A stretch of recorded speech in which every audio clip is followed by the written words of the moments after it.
2 billion tons of earth were dug out for the Suez Canal. The official story calls it a simple trench linking two seas. That's the first lie. Look, from a distance, giant ships seem to sail on dry sand. That's because the water is hidden by huge man-made hills, the very dirt they dug out. Do the simplest check. Mass does not vanish. If you dig a hole, you make a pile. By the end of this video, you will see exactly where those 2 billion tons are hiding in plain sight. We'll trace the spoil that built new cities, the underwater mounds that control ship traffic, and the sand walls that became military fortresses. You saw the images of the Ever Given stuck in the canal. That wasn't an accident. It was physics, dictated by the shape of the trench and the piles around it. If the canal is just a trench, why did the dirt they removed create a whole new landscape that can stop the world? The official line says a 193-kilometer channel was dug through the isthmus to let ships pass. But that single sentence shrinks a mountain range into a ditch, and that is nonsense. Look, 2 billion tons is not a detail. Stack that mass and you get ridges up to 20 meters high across flat sand. Walk a transect with a level, or read a topographic profile from current survey data, and you will find them. Do the simplest check. If the removed mass builds phantom mountains, the canal is not just an empty cut. It is also a constructed landform made of its own guts. Reality does not care. Why keep calling a mountain building job a mere channel when the output sits there as a new land that the story pretends is background? Before the first saltwater cut, the first problem was thirst, and that is a hard stop that no speech can wish away. Think. Tens of thousands of workers in desert heat need fresh water every day or the dig stalls. Check the project sequence. The Sweetwater Canal from the Nile was dug first as the lifeline. You cannot cheat biology. The freshwater trench was a gate. No water, no labor, no excavation. Full stop. Measure what moves. If day 1 depends on a separate canal to feed the workforce, how is the simple trench story not already cracked by its own first dependency? Sand does not stand at steep slopes, and that single fact turns a shovel job into a fight with gravity that never quits. Look, if you dump loose spoil next to a fresh cut, it slumps back in at the angle of repose. Any field hand knows the test. Pile dry sand, and the face breaks once it steepens. You cannot cheat constraints. Engineers use steam-driven iron couloirs roughly 70 meters long to shoot slurry far past the banks so it would not roll back, a practice logged in period drawings and site memoirs. What breaks first? If steep sand collapses and they had to launch spoil beyond reach, why sell this as "we dug a ditch" instead of "we built moving walls out of mud and time"? A narrow trench cut through flat desert bordered by high spoil banks makes ships look like they are sailing across dry land. And that is not a camera trick. That is a terrain result. Be honest. Check the effect from a roadside at eye level, where the waterline hides behind the embankments, but the ship's hull towers above. Or from satellite imagery, where the banks cast shadows wider than service roads. Reality does not care. That visual proves the banks are not minor. They are the dominant shape, and shape means mass. Stop buying it. If the eye sees ships glide over sand because the banks beat the waterline, why is the bank, forged by removed earth, not the headline of the story? Port Said sits on dredge spoil, not on natural ground, and that flips the script from disposal to construction. Look. Geological notes and foundation borings show fill over marine mud at the northern entrance, matching the fact that the city was raised from the sea with the canal's own mud and sand. Measure what moves. A city that exists because the spoil was stacked and contained is not waste. It is a product. You cannot cheat constraints. If the spoil became valuable land that hosts docks, roads, and homes, why is the canal described as a void instead of a factory that built its own shoreline? Ismailia was built on elevated, reclaimed land made from the trench's dirt, and that is a straight material ledger entry sitting in plain view. Think. Street grades, embankment profiles, and early maps show raised ground where no natural hill existed. Cross-check this against the timing of canal sections and the build-out of the town. Follow the material. The canal produced land as much as it produced water depth, and land has rent, traffic, and a tax base. Reality does not care. If the canal's byproduct shaped entire cities, who benefits from calling that byproduct spoil instead of inventory? At modern scale, the 2015 expansion shows how hard and fast Earth can be moved when you bring a world fleet to one line in the sand, and that offers a measuring stick. Look, cutter suction dredgers removed over 1 million cubic meters per day at peak, and moved a total of about 258 million cubic meters to cut a roughly 35-kilometer parallel reach. The output is logged in daily records and fleet reports. Do the simplest check. Even with 24-hour shifts and modern pumps, that short segment took a hard year, which tells you what the original job cost in sweat and time with older kit. You cannot cheat constraints. If this much power was needed for a short widening, how small do you think the real footprint was when the first 2 billion tons were pulled by hand, beasts, and steam?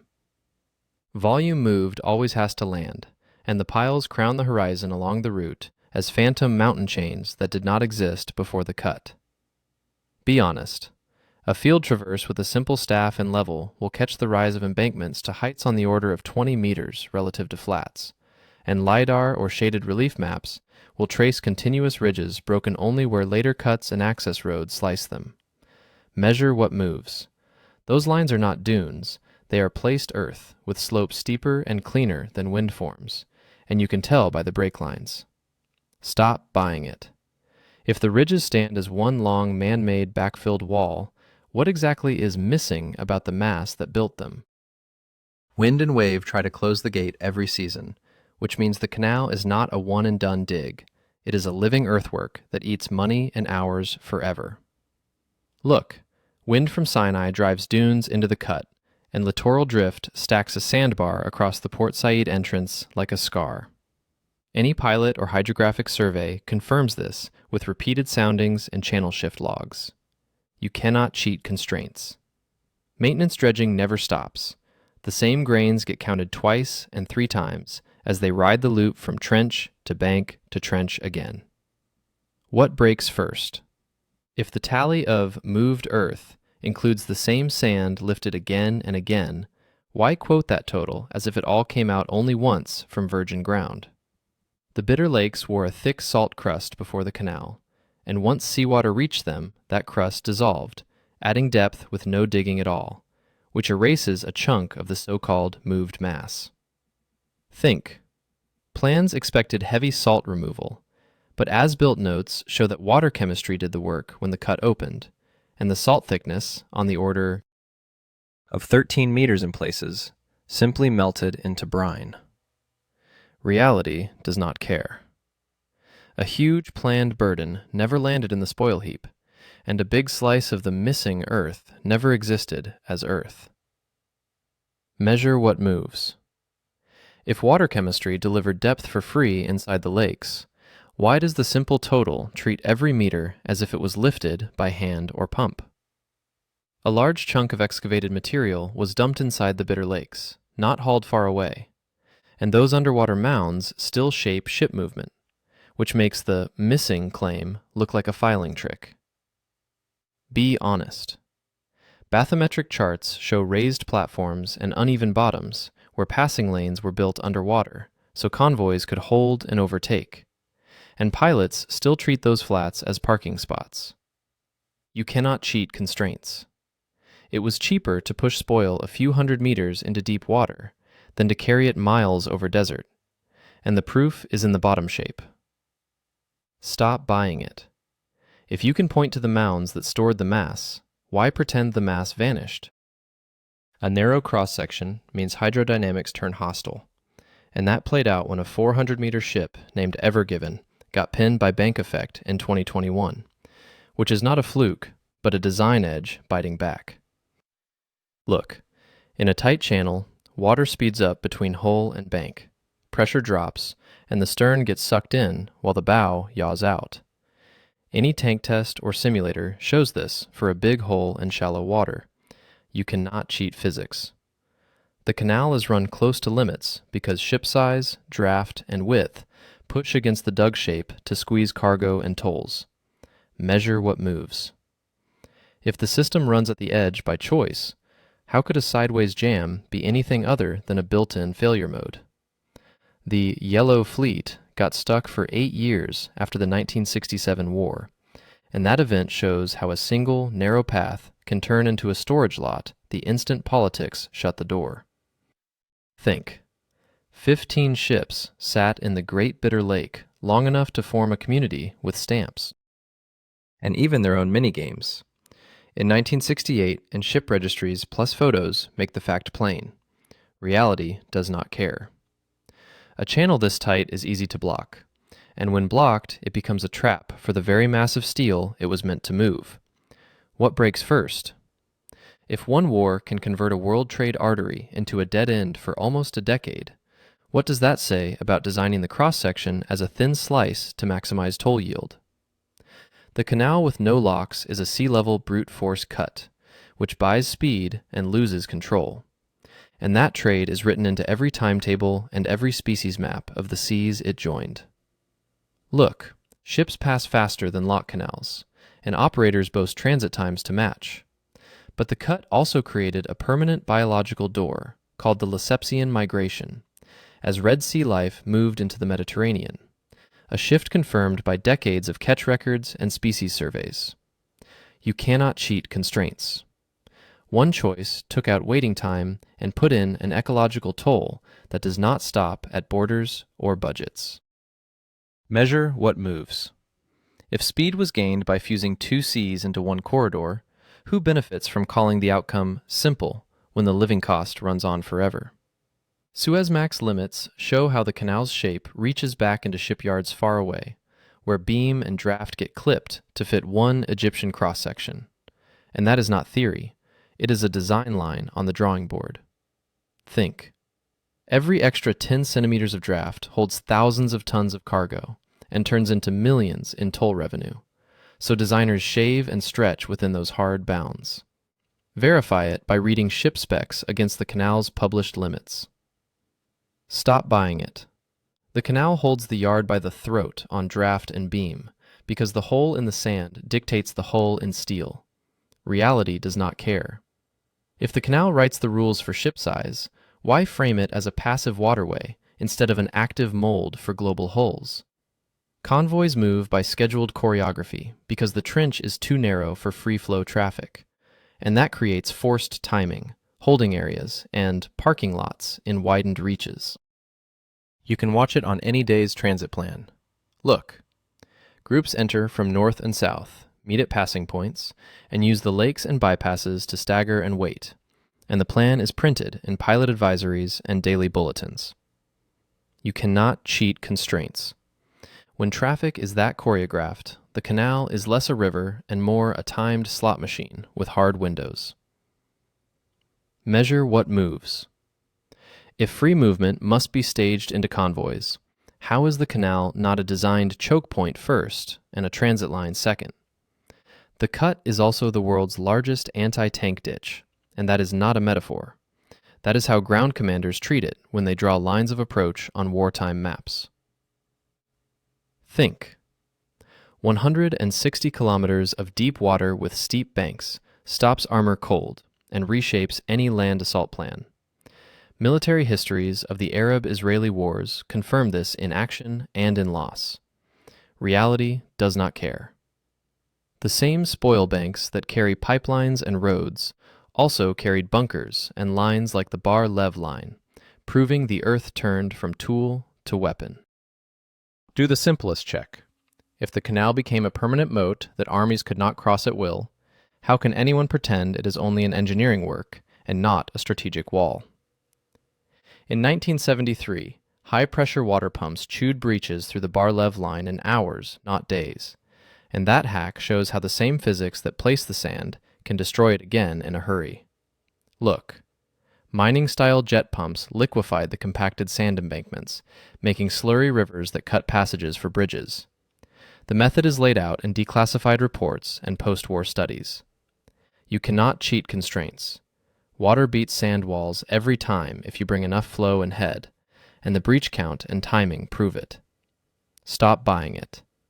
If a fortress built from canal spoil can be undone by water jets in one shift, what else does that tell us about how fast this solid landscape can flip when someone adds the missing fluid? Port Said's northern entrance fights a sand trap laid by the sea every season, which is why dredgers sit there like bouncers at a door that will not stay clear. Think.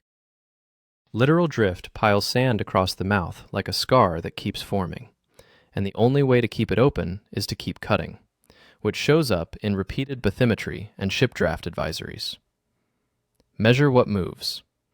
That work loop is a permanent toll in fuel and time because the sea tries to stitch the wound shut. Reality does not care. If the ocean itself keeps trying to close the gate, how can the story be, "We dug it once and it stayed open," without sounding like fiction? Those iron couloirs that launched slurry over the banks were not decorative. They were the only way to beat slope failure at scale, and their size tells you how far the spoil needed to fly. Look, a chute on the order of 70 meters is not built unless the slide risk is real at shorter throws. And dirt science says keep spoil outside the angle of failure, or you will keep digging the same meter forever. You cannot cheat constraints. The iron and steam spend was the price to get throw distance. Any period budget and shop drawings corroborate this. Measure what moves. If you had to build launchers to place the sand safely far away, how can anyone call the side piles an afterthought? Ships appear to sail through sand because the cut sits deep and the banks sit high, which turns the waterline into a hidden trench under a rail of earth. Any driver on a service road can check this. Be honest. At eye height, the bank covers the glint of water until the superstructure rises over it, and that geometry is simple, line-of-sight math any surveyor runs. Reality does not care. Illusion follows mass. Without those high spoil walls, the trick does not happen. Stop buying it. If the eye tells you the banks dominate the scene, why does the story still teach kids a bare line about a ditch between two seas? The Sweetwater Lifeline was not a luxury upgrade. It was the first critical path, and any specialist will tell you that life support comes before earth moving in any desert job. Think. You check it by looking at start dates. The freshwater canal had to reach the camps before headcount could scale, and payroll records show exactly when bodies hit the line. You cannot cheat constraints. Water beats shovels on the schedule every time in sand heat, and that is not opinion, that is survival. Measure what moves. If freshwater dug first and saltwater came second, how can a clean, "we cut a trench" story pass a day one reality check? A living earthwork like this has failure points that wake up under load, and what breaks first is the place where fluid, hull, and bank run out of margin at the same moment. Look, every pilot knows bank effect, squat, and heel from passing traffic stack risks. You can test it in a towing tank or a simulator where small shifts in speed and clearance throw a big hull into the wall. You cannot cheat physics.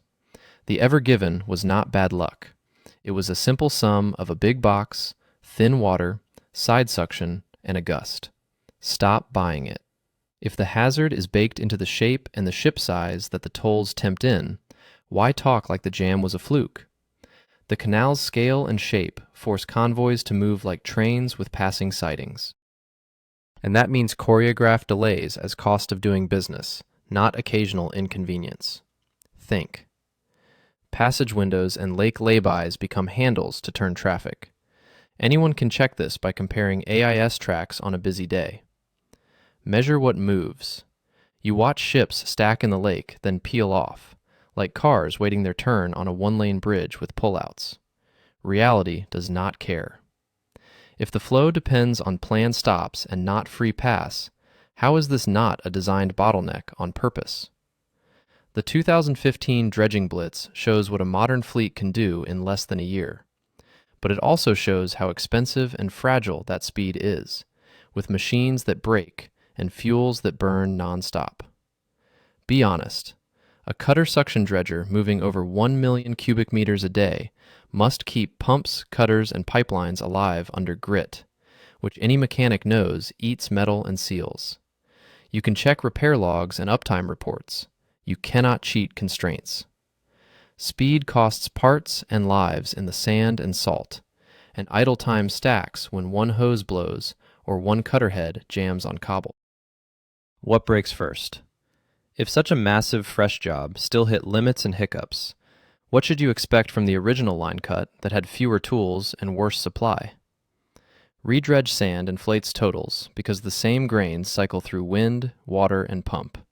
And counting moved mass without context is a kind of book magic that looks neat but tells you little. Look. You can test it on a small reach by marking spoil with a die or tracer and finding it again in the trench after storms, proving repeat handling. Pilots and dredge captains already live this loop every season. Stop buying it. A high lifetime total moved does not equal an honest one-time volume from virgin ground. It equals a measure of how hard the wound tries to heal. Reality does not care. If the same sand rides the round trip over and over, how can you treat the grand total like a one-pass ledger? The Bitter Lakes salt dissolve is an opposite kind of accounting hole, where a planned work line evaporated into chemistry and left no spoil trace at all, which cuts the mass without cutting the depth. Think. Contrast design notes that assumed removal of thick salt, with actual reports that water turned the crust to brine and scoured the floor with first flows. Then look at salinity profiles as the lakes mixed. Measure what moves. When salt goes to water, you stop paying for digging and start paying for balance. But the earth count drops while the depth grows. You cannot cheat constraints. If a tube of salt melted out of the count, how does a shiny single number tell you any useful truth? Spoil mounds in the lakes were not waste piles only. They were working tools shaped into underwater platforms to manage passing, which made the lake a parking lot by design. Look, bathymetry shows flats in an uneven basin, and convoy orders use those flats for holds and staggers, which is confirmed by ship logs that show lay times there. Follow the material. The cheapest move, dump nearby, became a control system for traffic, but it also hid part of the mass underwater. Stop buying it. If you can see the piles on a depth chart, why is the story still pretending they left no mark? The canal's cross-section squeezes design on shipyards everywhere and presses crews in the trench to run low and slow to manage bank effect, which is 2 layers of constraint on steel and on skill. Think. Verify it by reading Suez Max specs against the canal's width and depth tables. Then watch pilotage notes that dictate speeds and helm orders at set points to tame suction and squat. You cannot cheat constraints. Design pulls itself to the hull, and crews hold ships on a tight leash because the hull stayed tight for profit. Measure what moves. If both hull blueprints and bridge orders bow to one ditch, how can you keep a straight face and call it just a connection between seas? Port Said, built out on fill, shows the money side. Spoil turned into rentable land. And that is how dirt becomes an asset rather than a cost, which is why fill maps to property lines you can draw. Look. Find early cadastral maps and compare them to pre-canal shorelines. Then read the piling types under quays and streets. Where you see fill over soft mud, you see canal earth turned city. Stop buying it. Dirt moves yield rent, and any specialist will tell you that when dirt earns, it was never waste. Reality does not care. If the dirt makes income, why did the speechwriters keep pretending it was just something to haul away? Ismailia's elevation meant dry streets and firm ground where marsh sat before, and that is a safety and maintenance win born from spoil, not a side effect, which shows again that output of dirt was input to life. Think. Check it with old photographs of early construction on raised pads and engineering notes on settlement as the fill cured. The layers tell a clean story. Measure what moves. The city's base is a direct product of the trench, and you can put a boot heel on it and feel it under you. You cannot cheat constraints. If your foot stands on made ground from the canal, how can the public line still push only the water and never the land? A sea level cut trades locks and timing for open run and constant drift fight. And here, that trade also welded two ecosystems, at a cost measured in net hauls of alien fish. And benthic shifts that will not reverse. Look, survey series in the Mediterranean now read like Red Sea checklists, and commercial catches report new species dominant where locals used to be standard. Any marine biologist in the region can show you the records. Reality does not care. Once the door opened, the flow did not ask permission. It just moved. Stop buying it. If a design for speed rewired a sea, why let the elevator pitch keep calling the canal simple? The canal's banks built out of spoil served as gun positions, watch posts, and later as the very targets that water cannons dissolved, which is a tight loop from earth to weapon to mud. Think. Tactical accounts of 1973 show exactly where breaches opened and how fast they were cut. You can map those to bank heights and compaction states.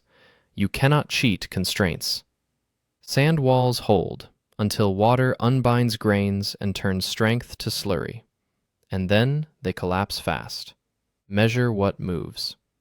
If the wall was powerful enough to fix a front line and fragile enough to fall in hours, why pretend it is a neutral background and not an active part of the story? Silt and sand drift at the northern mouth act like an automatic gate closer, which is why dredgers and pilots live with a permanent clean the threshold chore that cannot be postponed without pain. Look. Survey snapshots over a season show the sill creeping up until a cutterhead bites it back, and ship drafts get trimmed when the bar rises, which is written into channel advisories. Stop buying it. That maintenance line is not optional. It is a physical tax on having the canal at all. Reality does not care. If you must keep scooping the same mouth every season, how honest is a tale that frames the job as finished in the 19th century? The daily peak of over 1 million cubic meters moved in 2015 puts a quick ceiling on how fast you can widen or deepen before the calendar and the wear on metal say no. And that ceiling is hard. Think. That rate needs fuel burn, spare parts, and crews on shifts without gaps. And logs show what happens when storms hit or a cutterhead bites a hard lens and stalls. You cannot cheat constraints. Production is not a line on a slide. It is a machine in grit that breaks in the field. Measure what moves. If modern gear with global backing still stumbles, how do you assume the old line cut was tidy and smooth?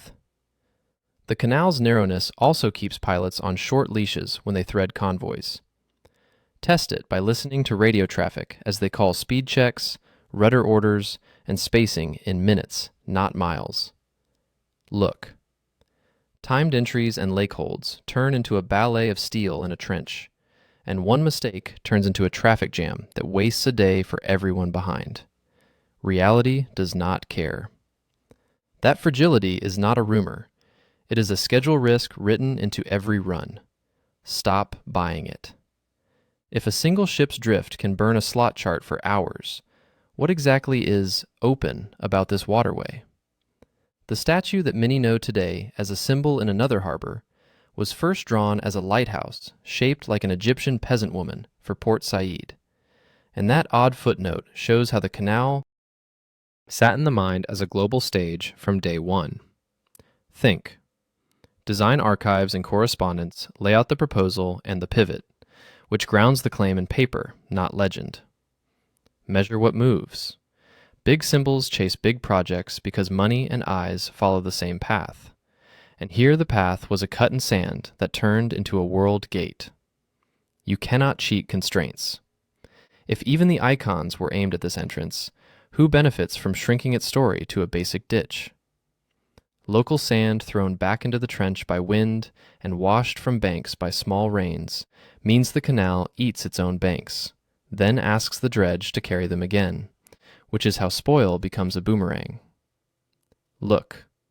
Erosion profiles on bank faces show retreat over seasons, and spoil composition in the trench matches nearby bank grains, a match any lab sieve and microscope can prove. Stop buying it. The canal is a loop, not a line. The bank feeds the cut, and the cut feeds the bank. Reality does not care. If the job is this circular, what does a straight line total moved really tell you? Every 10 centimeters of draft carries thousands of tons of cargo and turns into millions in toll money across a voyage, which is why ship owners push right against the limits and pilots sweat inches at the marks. Think. You check by looking at load lines, declared drafts, and toll tables. Then ask any specialist who splits profits whether that last sliver of depth pays. You cannot cheat constraints. Money pulls steel down to the red, and red scrapes bottom where the canal dips shallow. Measure what moves. If profit chases the last 10 centimeters, how can the design not live on a knife edge every mile? High spoil walls are not just high, they are continuous where the dig was continuous, which means the piles read like a signature on the land that anyone can follow with a finger on a relief map. Look. Discontinuities show where later bypasses were cut, or where roads bit through, and continuity shows where the original haul stayed in one ribbon. Reality does not care. The ground is a book, written in sand and mud. And you can read it if you stop squinting only at the water. Stop buying it. If the earth writes the project clearer than any speech, why does the speech keep pointing the other way? The canal turned from local work into global choke point because the narrow cut and high banks create a pass or wait choice for ships, armies, and even fish, and that choice stacks power in one place. Think. Verify it by mapping detours when the canal shuts. Reroutes add days and fuel, armies must find other crossings, and species do not have alternate corridors at all. You cannot cheat constraints. Where there is only one lane, someone owns time and cost for everyone else. Measure what moves. If one strip of water can interrupt the whole world's motion, what better proof is there that the sand moved built a lever, not just a trench? Who benefits is not a soft question here. It is a material one, and the answer runs through land rents in new cities, tolls at the gate, ship designs fixed to the ditch, and militaries that hold or breach the banks. Look. Follow land titles on reclaimed ground. Read toll revenue lines, compare Suez Max blueprints to canal limits, and tally how many times armies aimed for these banks. Stop buying it. The money, the steel, and the troops all moved according to the same narrow geometry. Reality does not care. If every ledger and every plan bends to the canal's shape, why do we teach the shape as if it were neutral void? Calling the canal only an excavation is a forgery by omission, because the project's main output sits above grade, underfoot in cities, and below water in mounds that choreograph traffic, and each site can be checked by hand, map, or sounder. Think. Walk a bank and pace its height. Drill a core under a quay in Port Said or a street in Ismailia, or read a depth contour across a Bitter Lake mound used for holding. You cannot cheat constraints. The mass exists and works. Only the words pretend it does not. Measure what moves. If the dirt became tools, homes, walls, and platforms, what exactly is spoil about it? Labeling the simple trench story as truth is absurd when every constraint screams otherwise, and any practitioner with scars from sand and salt will tell you so. Look. Biological limits forced a freshwater canal first. Physical limits forced long-throw couloirs. Hydrodynamic limits forced Suez Max ship designs and careful piloting. And ecological limits blew open when the seas were joined. Reality does not care. Each limit leaves a record you can touch or read without faith. Stop buying it. If every limit leaves a trace, why choose the one version of the story that erases the traces you can see? The so-called missing mass question shrinks once you accept 3 buckets: land built on shore, land stacked in banks, and land sunk as underwater platforms. And each bucket can be filled with receipts. Think. Shores and streets exist where maps once showed water. Banks cast long shadows across flats, and soundings show flats in lakes where bottom should fall away. Measure what moves. Put those buckets together and your missing becomes moved and used. You cannot cheat constraints.